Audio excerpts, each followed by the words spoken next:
उत्तर प्रदेश के एसटीएफ ने सीबीआई और क्राइम ब्रांच का अधिकारी बनकर डिजिटल अरेस्ट कर लाखों की ठगी करने वाले गिरोह के सदस्य को धर दबोचा है। गिरफ्तार किए गए आरोपी की पहचान राजस्थान निवासी सुरेश कुमार सैन के रूप में हुई है। इस गिरोह ने जांच के नाम पर 2 दिनों तक डिजिटल अरेस्ट कर लखनऊ के एक डॉक्टर से 48 लाख की ठगी की गई थी। इस मामले में ताबड़तोड़ गिरफ्तारियां भी हो रही थी। आरोपी ने गिरफ्तारी से बचने के लिए कंबोडिया में शरण ली थी। उसके भारत की सरजमी पर कदम रखते ही उसे दिल्ली एयरपोर्ट से गिरफ्तार कर लिया गया। उसके पास से 2 मोबाइल, पासपोर्ट, कंबोडिया का सिम कार्ड, कई दस्तावेज और 160 अमेरिकन डॉलर नगद बरामद किया गया है। ये डिजिटल अरेस्ट कर लाखों की ठगी करने के मामले में बड़ी सफलता मानी जा रही है। आरोपी ने बताया कि वो अप्रैल 2023 में कंबोडिया गया था। वहां उसने 10 महीने तक साइबर ठगी का काम किया।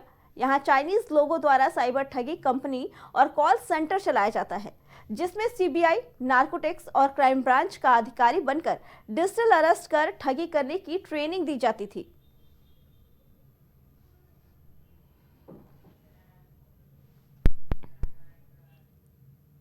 प्रयागराज से दिल्ली जा रही महाकुंभ स्पेशल ट्रेन को खुर्जा जंक्शन पर अचानक रोक दिया गया, जिससे गंगा स्नान कर लौट रहे सैकड़ों श्रद्धालु फंस गए।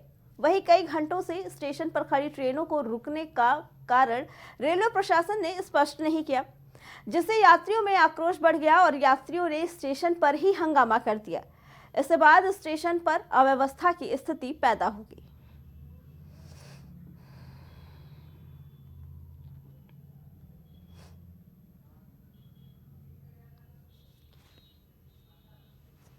बता दें कि महाकुंभ स्पेशल ट्रेन को खुर्जा जंक्शन पर रोक दिया गया। रुकने का कारण रेल प्रशासन ने स्पष्ट नहीं किया है, लेकिन वहीं इसकी वजह से बता दें कि श्रद्धालुओं को काफी ज्यादा परेशानी का सामना करना पड़ा। अखिल भारतीय कांग्रेस सेवा दल के निर्देश पर उत्तर प्रदेश कांग्रेस द्वारा संविधान चौपाल की शुरुआत भी की गई। कांग्रेस पूरे प्रदेश में 101 संविधान चौपाल का आयोजन करेगा। बता दें कि प्रदेश कांग्रेस के मुख्य संगठक संविधान चौपालों के माध्यम से लोगों को संविधान में निहित शक्तियों और आम भारतीयों को उससे मिलने वाले हक और अधिकारों से रूबरू कराएंगे। भाजपा और संघ देशों के संविधान को बदलकर एक नई व्यवस्था लागू करने की तैयारी कर रहे हैं। तब इस तानाशाह सरकार के सामने एक अटल चट्टान की तरह खड़े हैं। वही संविधान इस देश के आम भारतीय की प्राणवायु है। कांग्रेस संविधान को बचाए रखने के लिए संघर्षरत है।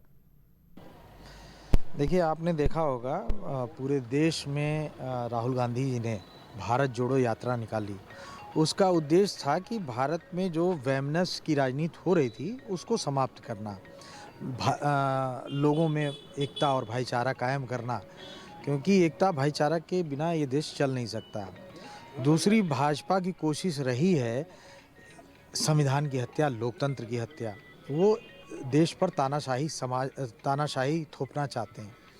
तो लोकतंत्र को और संविधान को बचाने के लिए आवश्यक हो गया कि जिन लोगों ने देश को आज़ाद कराया, देश के संविधान निर्माण में जिनका योगदान रहा, जो देश के गरीब, मजलूम, किसान, दलित जाति के लिए काम करते रहे, ऐसे लोगों के नाम पर हम 101 चौपाले करेंगे और देश में गरीबों पे या जो निचली जाति के लोग हैं उनके खिलाफ जो अत्याचार हो रहा है उनको जागरूक करना, संविधान की रक्षा करना।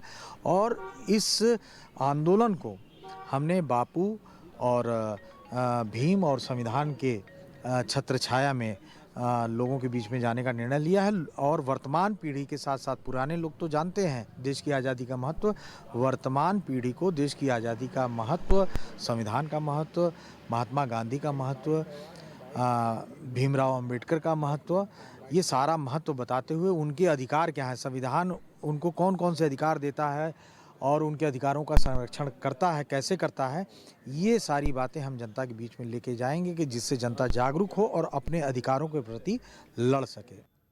प्राइम उत्तर प्रदेश में फिलहाल इतना ही। बाकी खबरों के लिए देखते रहें प्राइम टीवी।